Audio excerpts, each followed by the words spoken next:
Hey, it's Adam Grant from WorkLife, a podcast from TED. This episode is brought to you by Freshworks. Freshworks believes that complexity is the enemy of efficiency. So stop wrestling with bloated, expensive service software that takes forever to implement and update, where ROI is someday, not today. You've been overcharged and underserved for way too long. Uncomplicate with Freshservice for IT and Freshdesk for customer support. And with Freshworks AI-assisted service software, you'll work smarter, not harder. Freshworks uncomplicates. Learn more at freshworks.com. Hi, I'm Dorina, co-founder of OpenPhone. My dad is a business owner, and growing up, I'll never forget his old ringtone. He made it as loud as it could go because he could not afford to miss a single customer call. That stuck with me. When we started OpenPhone, our mission was to help businesses not just stay in touch, but make every customer feel valued, no matter when they might call. OpenPhone gives your team business phone numbers to call and text customers, all through an app on your phone or computer. Your calls, messages, and contacts live in one workspace, so your team can stay fully aligned and reply faster. And with our AI agent answering 24/7, you'll really never miss a customer. Over 60,000 businesses use OpenPhone. Try it now and get 20% off your first 6 months at openphone.com/tech. And we can port your existing numbers over for free. OpenPhone. No missed calls, no missed customers. If you love to travel, Capital One has a rewards credit card that's perfect for you. With the Capital One Venture X card, you earn unlimited double miles on everything you buy.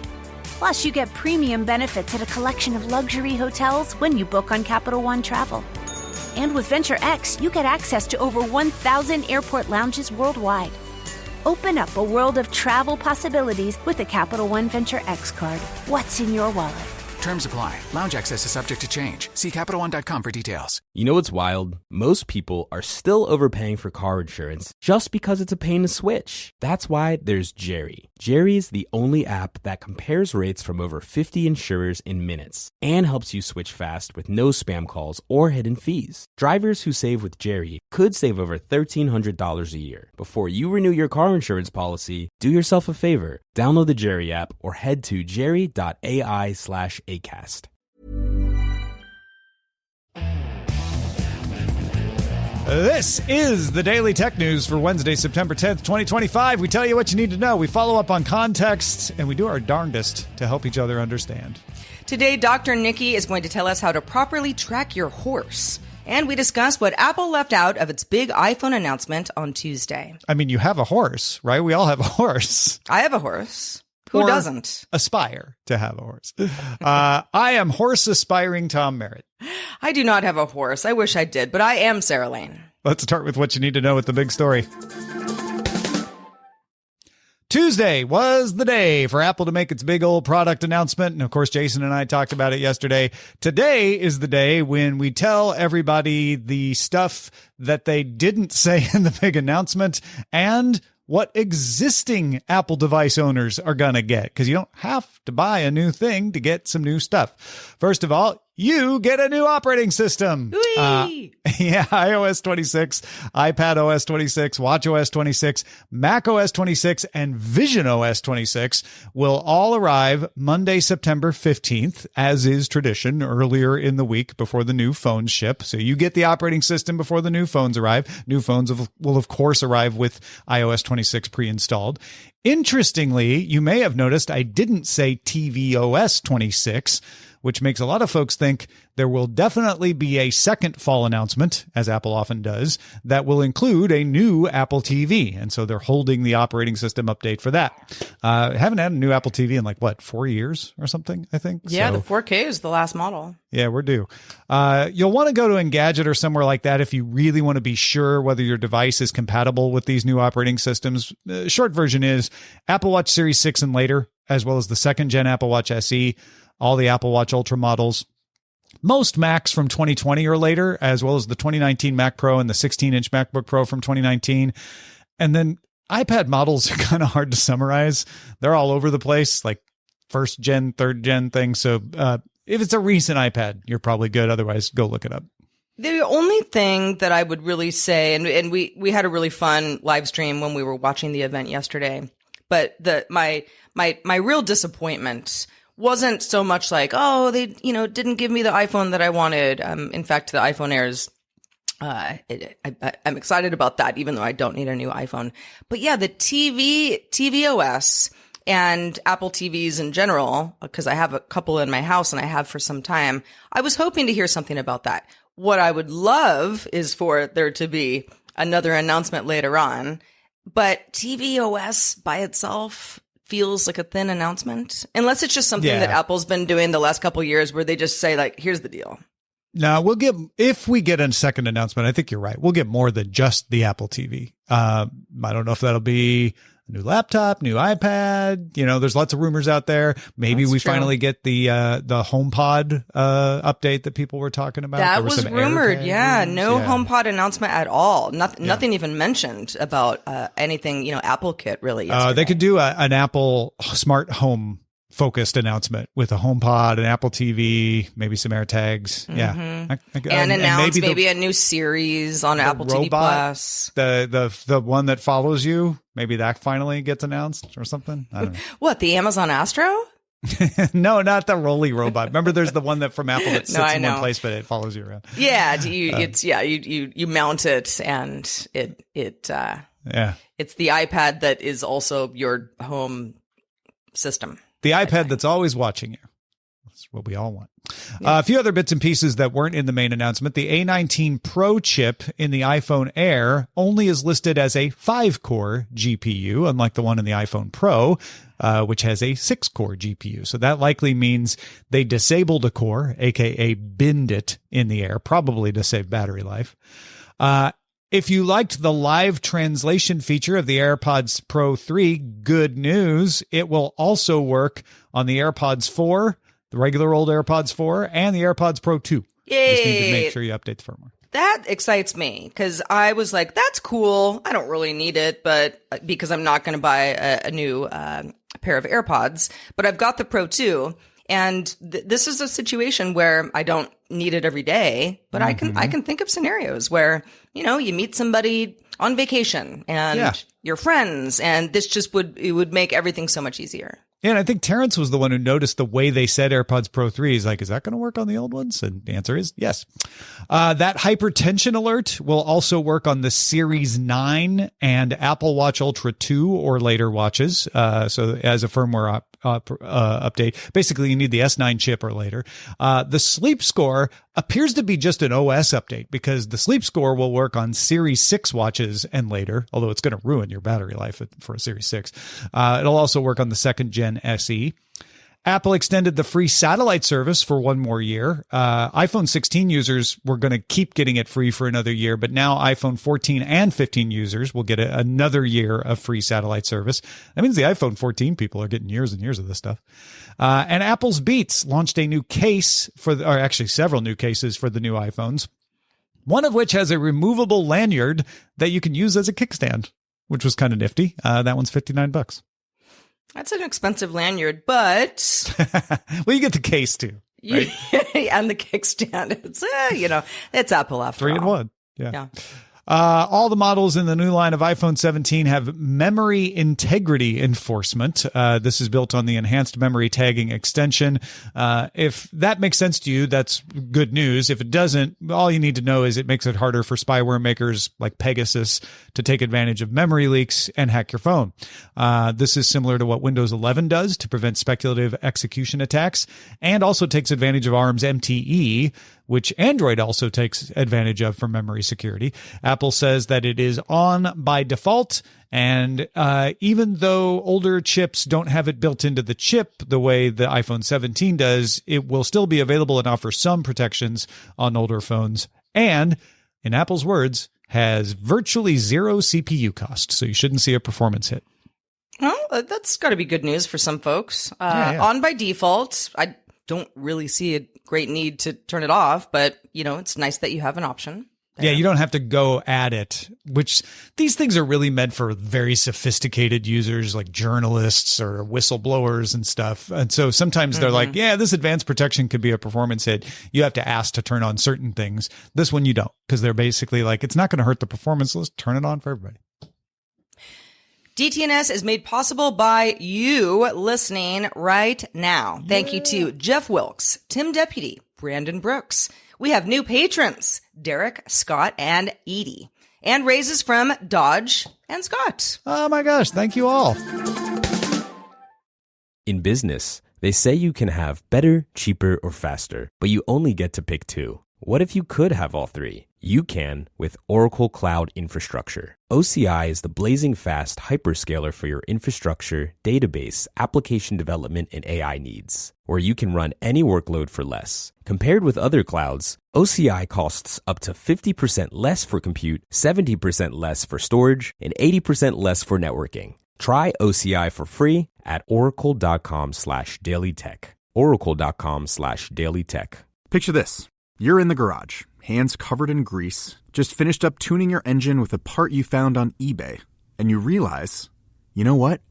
I could also use new brakes. So where do you go next? Back to eBay.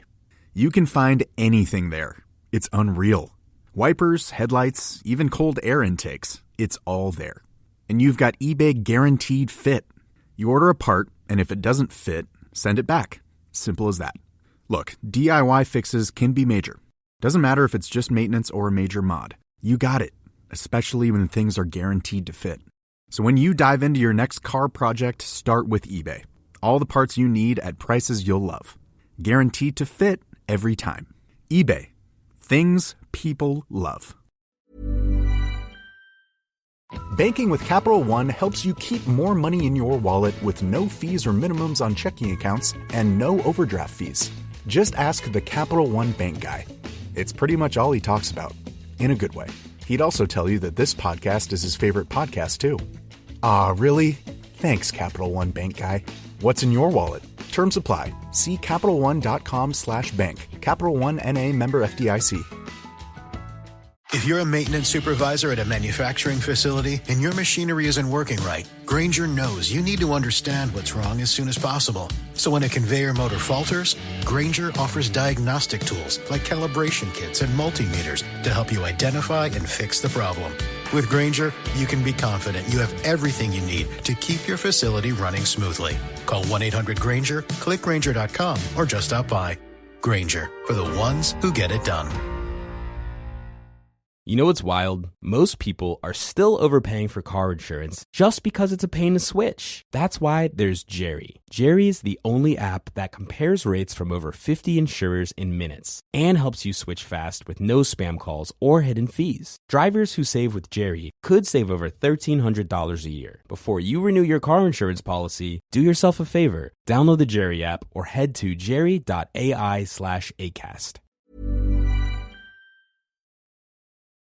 There's more we need to know today. Let's get to the briefs. Reddit will no longer show you how many people are subscribed to a subreddit community.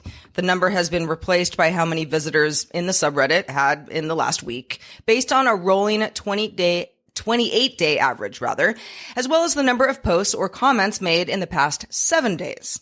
Reddit says this is supposed to emphasize active participation over passive membership. The new metric will be used to limit how many communities a moderator can oversee to a maximum of 5 communities that have more than 100,000 regular visitors. The actual subscriber count will still be available in the moderator's insights tab. So it's not going away. It's just not really visible to the community itself.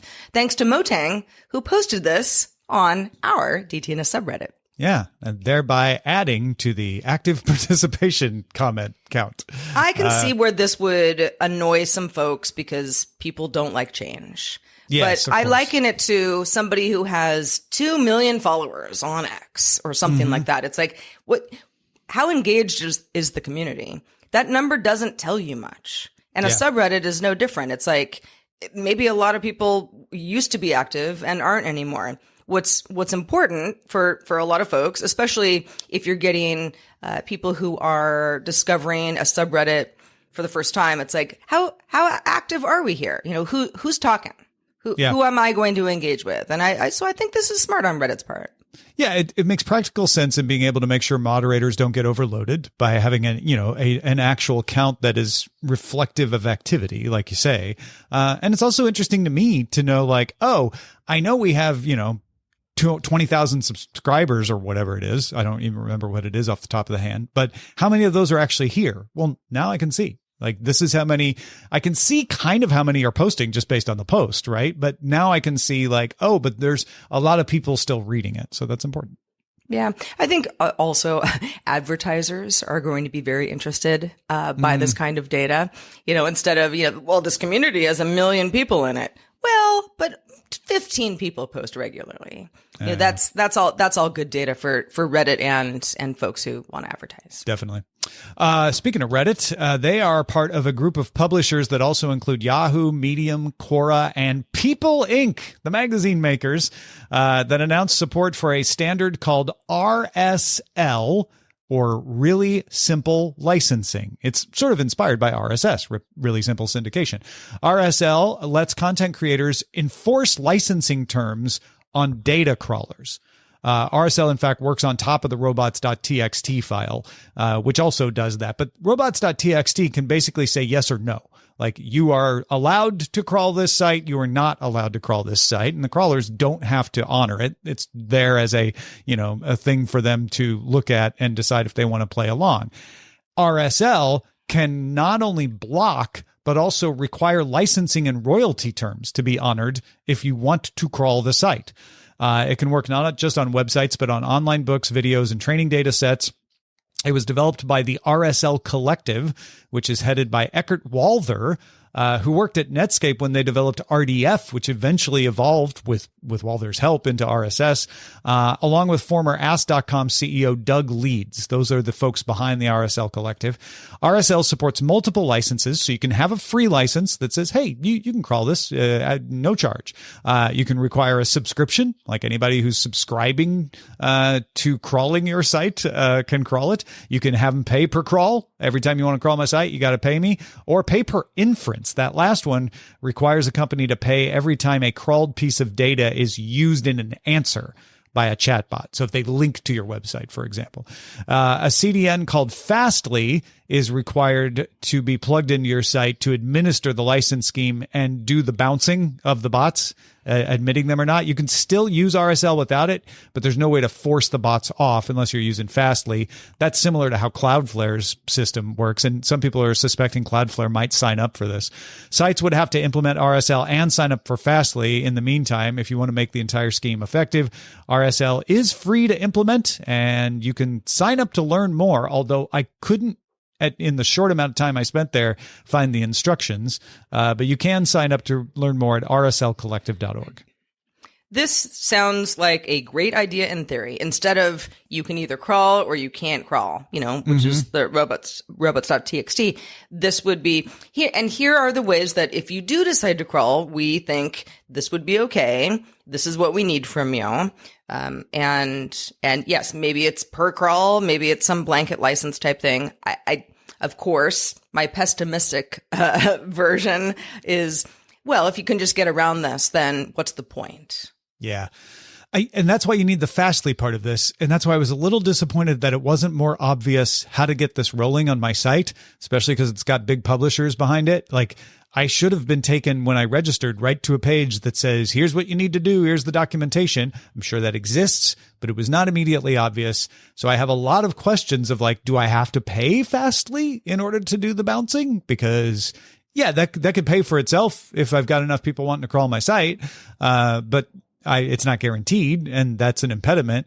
I have a lot of questions about how this works there seem to be a lot of things in the press release and on the website that are like, we promise to fix everything for you, but not as much about how they are going to do that. And I'm a little looking at what Cloudflare did, where they gave us lots of details about how they're going to do their system.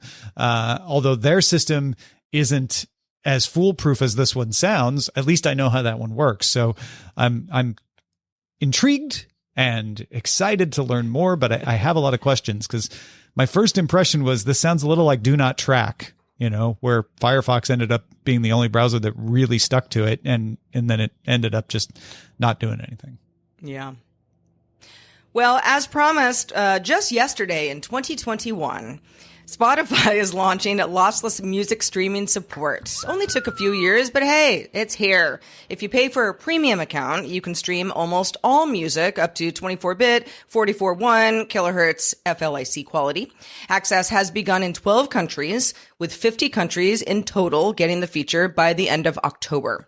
You'll get a notification when it comes to you, if obviously you're a premium subscriber, and you can then enable it in settings on each device that you want it. It'll work over Wi-Fi with Spotify Connect, not over Bluetooth because of bandwidth constraints. So Wi-Fi only for now. Amazon launched lossless audio back in 2019, Apple Music in 2021. So Spotify is doing a little catch up here, but it's going to make a lot of folks happy.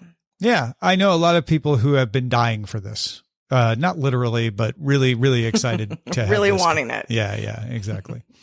The U.S. Treasury Department issued guidance on the enforcement of the recently passed no tax on tips law, along with the expected jobs you would think would qualify: bartender, waiter, driver.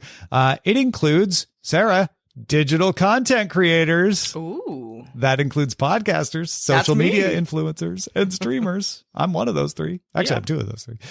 Recurring subscription revenue like Patreon and Substack do not count, but any tips or gifts you get, something like on Twitch, where you can do bits, or YouTube, you can do super chats, TikTok, etc.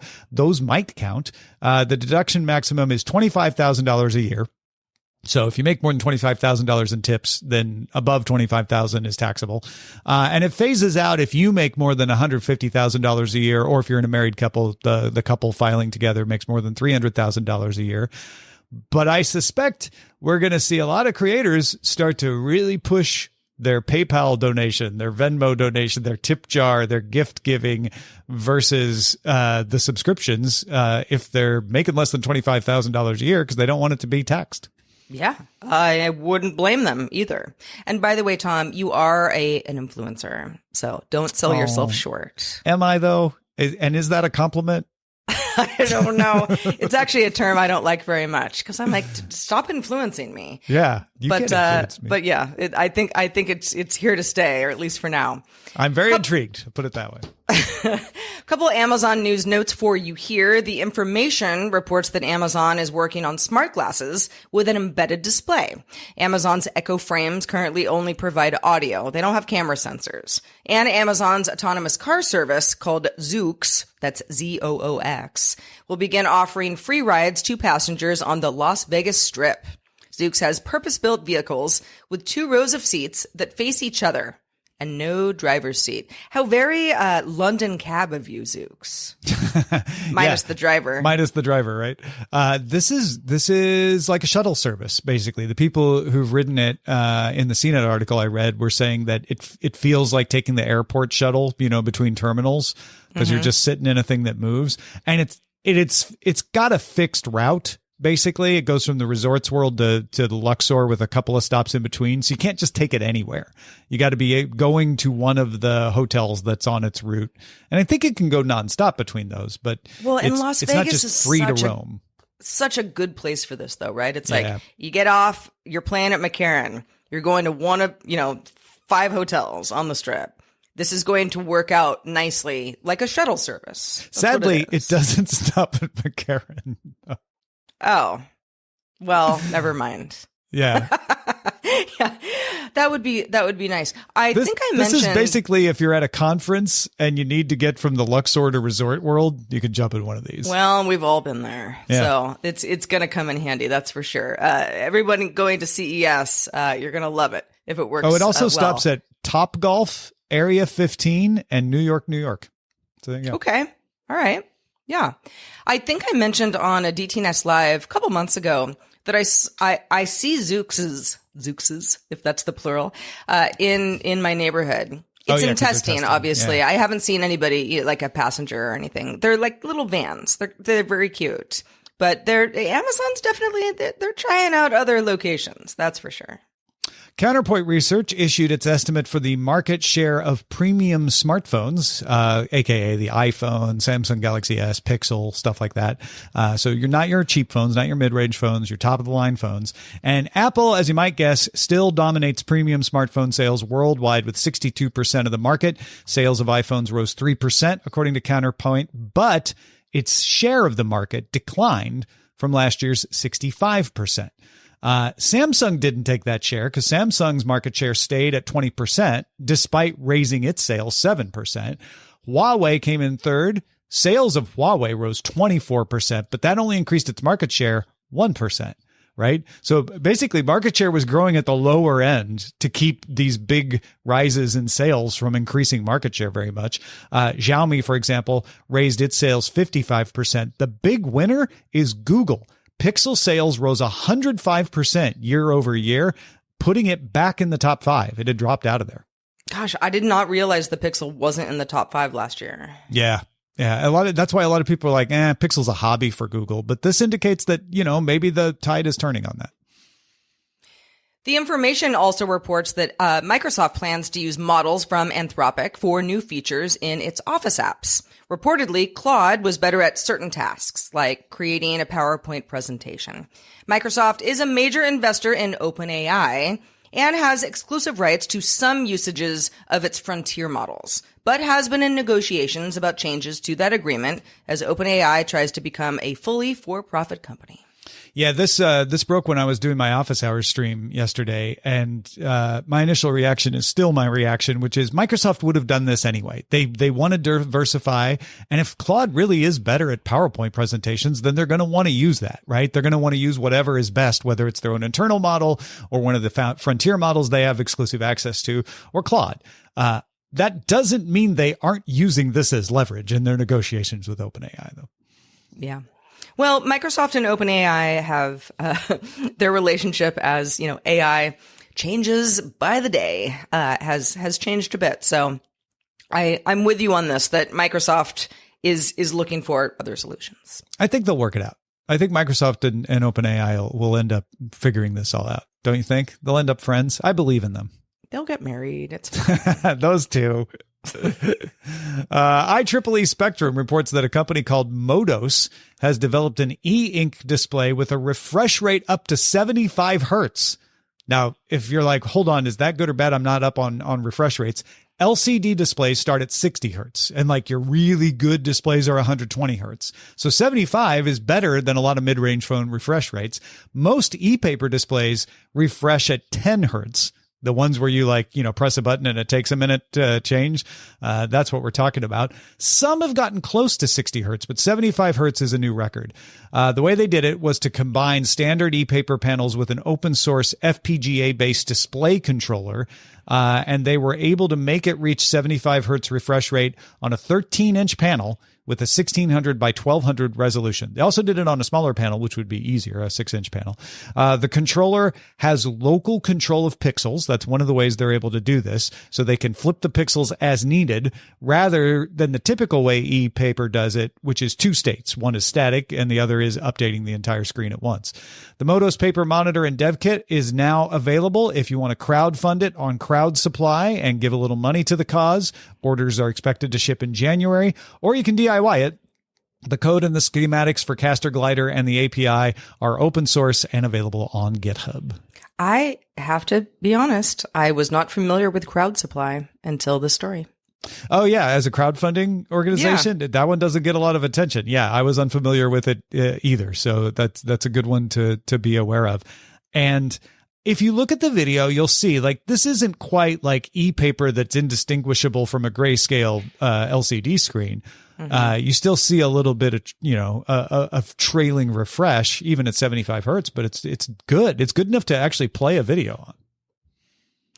Europe's Bending Spoons, owner of Evernote and many older tech brands, is going to be the new owner of Vimeo soon. The all-cash deal is expected to close this year in Q4. Yeah, I know a lot of people think bending spoons means death, but Rob Dunwood still uses Evernote, and he's like, yeah, it could be better, but it's fine.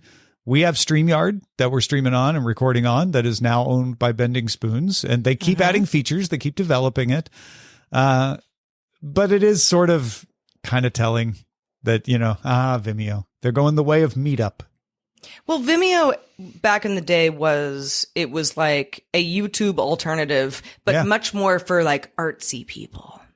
And there's just no way that like, you can't be like, hey, but if you're an artsy person, come on over to Vimeo instead of YouTube. They lost that fight. So yeah, maybe they've got yet new life under bending spoons.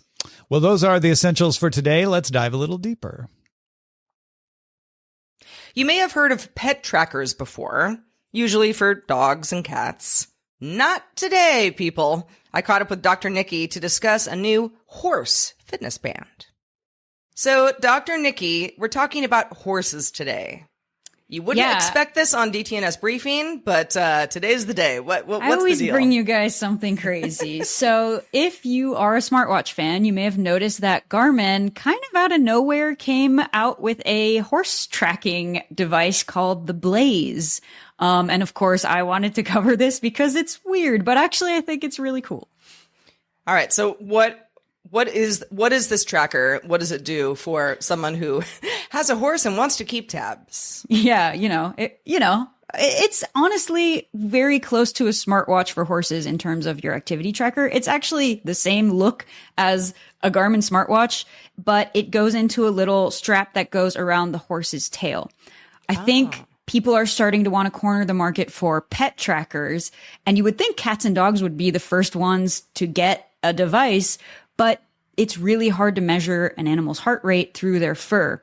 And on the underside of the horse tail, there isn't any fur, so they can directly place this monitor right in that area, and as you would with a watch around the wrist. So it's not a kind of 24/7 device. It's a device you put on while you're exercising on the horse. The coolest thing about it is it links to your compatible Garmin watch, and you track your workout at the same time as your horse's workout. Because you do get a workout when you're riding on a horse, and then you can look at their stats and their health and all that. Okay. So this is not like, I went to the gym. What did my horse do today? It's something that's designed to be compatible with somebody who is riding a horse and the horse that's being ridden. You could sort of do that. You have to be Bluetooth connected to it. So you got to be around, when it's on. Mm-hmm. It does have a 25-hour battery life, but I assume if the horse goes out of range, it'll stop, tracking. And the part about it being under the tail is interesting to me, because you would think, wouldn't the bridle just be the place that you would put it? There's fur, so you can't and it'll be rubbing. You need somewhere where it doesn't move and where you can get like it nicely pressed against the direct skin without any hair in the way. And that's one of the only spots to do it. But actually, some equestrians report that they're glad it's not a piece of tack that you have to like put on or take off, because people have different kinds of tack that they put on their horse. So, this might tickle some horses though, and it might get messy considering the location, but it's washable. So yeah, I think it's actually a really smart placement. Now, do you have a horse? Is this something that you can test? I do not. I'm like, I would love to, but I don't have a horse. I want to do a live with it with this, but no, I don't. But Tom mentioned he has a sister who has a horse, so maybe we can get someone to test this out. I have a friend with a horse. I feel like she would like this. I feel like if you have a horse, you can afford. By the way, we didn't mention the price tag. It's a $600 horse tracker, but I feel like if you have a horse, you can buy a horse tracker. It measures. So the reason it needs to be on your skin, it measures the heart rate. It also measures skin temperature, stride, and gait. So you can say, I was galloping for 20 minutes today, or whatever you want to measure that for. I have a faint idea of what you would want to look at, but you want to check your horse's general condition. It'll also track, like the Garmin watches do, your recovery after the workout. And yeah, it can also do GPS activities. So if you're doing a trail run instead of something like in a barn, then you can look at that. This feels like, and again, I do not have a horse. I never have, although, boy, would I love one. If I could afford it and I lived in the country. Yeah, not in LA. But for folks who have horses, I mean, yes, if you have a farm, your horse might live there, but many horses are boarded and they're looked after by people besides you. Mm-hmm. And so this would be really, really good data just to be like, what's going on, before I can get there on a Saturday and, hang out with my horse all day. And you'd have to have the person boarding them, if they're riding them, measure it for you because it has to have like Bluetooth connectivity. So I don't think you can do it distant. But you're right. That could be a really good point. It also says you can use it on multiple horses. You can have different profiles. And it has its own app. It also has something that I think would be really useful. It has something called a heat score for riding safety. So it'll combine the air temperature with the humidity. But I feel like you could just get that from the weather app. But I have been in the situation before where I'm like, is it too hot to ride? I don't know. So that's kind of cool. If I had a horse and if I had the money, I would jump on this because I love this kind of data stuff. I love constantly checking I'm trying not to make this an ad for Garmin, but I think it's really cool. Like not constantly checking my watch and trying to see like, well, what are my stats today? It'd be cool to see like, I don't know. I worked out more than my horse on our trail run or something similar. Well, listen, I mean, no, it's not an ad for Garmin, but you like it. You know, you like the I would technology, buy this you if like I had the the data. money. It just sounds fun. It's $600. So again, yes, if you can afford a horse, you could I feel probably like if you got afford horse money, this. that's probably what Garmin was thinking too. Yeah. Well, Nikki, before we go, I know that you've been interested in animal trackers in general. Indeed. As of late. Yes. So we worked together on Live With It on talking about my cat tracker that I got called the Moggy. And it's not a horse tracker, but it has a lot of interesting features. So if you guys want to hear about tracking your cat's activities and health, then you might want to head over there and take a listen. Definitely upcoming Live With It segment with Dr. Nicole Ackermans. But thanks for chatting today. Yeah, I'm happy to be here. And if you guys want to hear more about what I do, head over to NicoleAckermans.com and the same handle on Blue Sky. Excellent. So that episode of Live With It we mentioned is up today. That's Dr. Nikki's cat tracker. Find it in the Live With It feed in your podcatcher of choice or on our YouTube channel, youtube.com/Daily Tech News Show. Yeah, maybe more people have cats than horses. So that's probably useful. The one friend that I mentioned to Nikki who does have a horse, I asked her, do you want this? She could afford it. And she was like, Same for my sister. And she was like, I don't know, maybe my friend who has horses would want it because she trains them. And that friend was like, same sort of thing. So I don't know. No horse people are takers for this. But if you want to catch that Live With It live when it premieres at 4 p.m. Eastern, you can catch it. We also have a bunch of other live streams. I mentioned my office hours. We do DTNS live on Thursdays at 4 p.m. We do a hangout on Fridays. You can catch all those by becoming a subscriber at youtube.com/Daily Tech News Show. If you love to travel, Capital One has a rewards credit card that's perfect for you. With the Capital One Venture X card, you earn unlimited double miles on everything you buy. Plus, you get premium benefits at a collection of luxury hotels when you book on Capital One Travel. And with Venture X, you get access to over 1,000 airport lounges worldwide. Open up a world of travel possibilities with the Capital One Venture X card. What's in your wallet?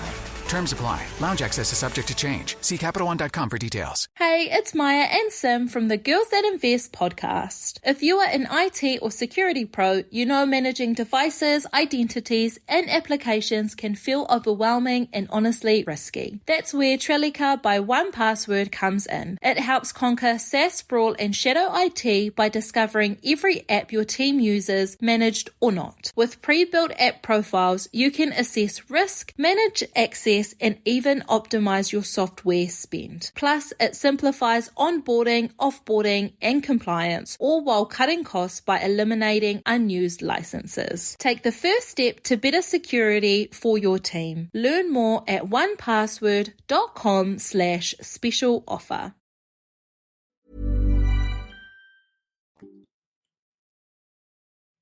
We end every episode of DTNS with some shared wisdom, and we count on you to share it with us. Today, Jay was among several people who wrote in with a use case for the AirPods in-ear translation. Yes. Thank you, everybody who was like, actually, I think this might work for me or it might work for a friend. Jay wrote, I'm actually a potential use case for the live translation feature. My wife is from Vietnam, and although we speak each other's languages well enough for basic conversation, sometimes we have to pull out the translation app, and the conversation nearly eventually grinds to a halt. This is even more pronounced when I have conversations with her parents or other family members that are less fluent. That said, it took me a very long time to find a pair of AirPods that stay in my ear as well as my Gen 4s, and I'm not sure that the translation help is worth the risk of never being able to wear them when I jog or mow the lawn again. Those silicone tips just don't help in my weird ear canals. Well, the good news is, if he's talking about the AirPods 4, then the translation is coming to that. So good news for Jay. He'll be able to put them in. And Jay, if you and your wife both wear the AirPods and then talk to each other, I'd be curious how well that works, like what the lag is and all of that. And anybody who has studied a language besides their own native tongue long enough knows that, you think like Jay and his wife just, they can only talk about certain things. There are just nuances to all languages that you can be taught, but you can also miss a lot of that stuff. Yeah, so I would be curious. Vocabulary walls sometimes where you're like, ooh, I know how to say this in English, but how do you make that German? Or vice versa or whatever. Totally. Yeah. So anybody who ends up taking this to the test we would love to hear more about it. We'd love to hear what you're thinking about in general. If you have insight to a story or anything that we've talked about today or any other day here on DTNS Briefing, share it with us at feedback@dailytechnewsshow.com. Big thanks to Dr. Nikki and Jay for contributing to today's show. Thank you for being along for Daily Tech News Show. If you want us to be able to afford to buy Sarah a horse and a ranch to keep it on, become a patron right now at patreon.com/DTNS. Please. The DTNS family of podcasts, helping each other understand. Diamond Club hopes you have enjoyed this program. If you're a maintenance supervisor at a manufacturing facility and your machinery isn't working right, Grainger knows you need to understand what's wrong as soon as possible. So when a conveyor motor falters, Grainger offers diagnostic tools like calibration kits and multimeters to help you identify and fix the problem. With Grainger, you can be confident you have everything you need to keep your facility running smoothly. Call 1-800-GRAINGER, click Grainger.com, or just stop by. Grainger, for the ones who get it done. This episode is brought to you by Capital One. Capital One's tech team isn't just talking about multi-agentic AI. They already deployed one. It's called Chat Concierge, and it's simplifying car shopping. Using self-reflection and layered reasoning with live API checks, it doesn't just help buyers find a car they love. It helps schedule a test drive, get pre-approved for financing, and estimate trade-in value. Advanced, intuitive, and deployed. That's how they stack. That's technology at Capital One.